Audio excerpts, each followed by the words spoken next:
There are growing fears Iran is preparing to execute dozens more protesters after the public hanging of a 23-year-old man from a crane on Monday. Our Jerusalem correspondent Daniel Cohen joins us live just outside Tel Aviv with why critics say the victim's trial was a sham. Good morning, Daniel. Good morning, Allison. Good morning, everyone. This is a heartbreaking story. Majid Reza Ranivard was hanged from a metal crane, his hands and feet bound, a black bag put over his head. He was publicly executed less than a month after he was arrested after a rushed trial where he wasn't allowed to choose his own attorney or even challenge the evidence against him. What's even more gruesome? The regime allowed Ranivard's mother to visit her 23-year-old son in prison the night before he died. Now get this, neither was aware of his imminent execution. According to an Iranian activist group, they posted photos on social media of the two. You saw they're hugging and smiling.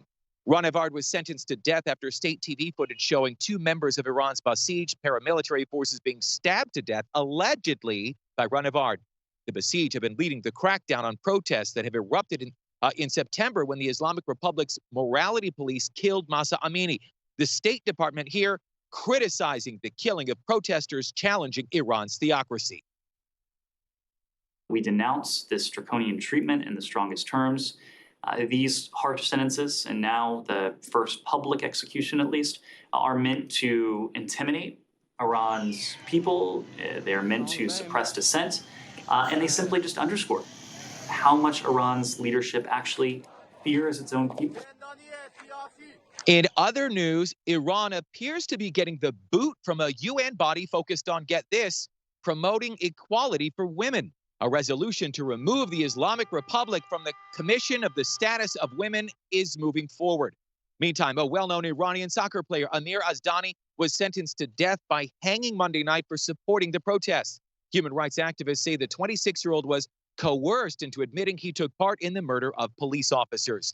Ranivard, meantime, is the second anti-government protester hanged in the last week. Iranian activists warn at least a dozen people already have been sentenced to death in closed-door hearings.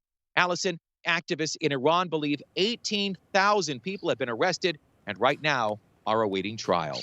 Allison, yes, back to you. Horrible story. Daniel Cohen, thank you so much.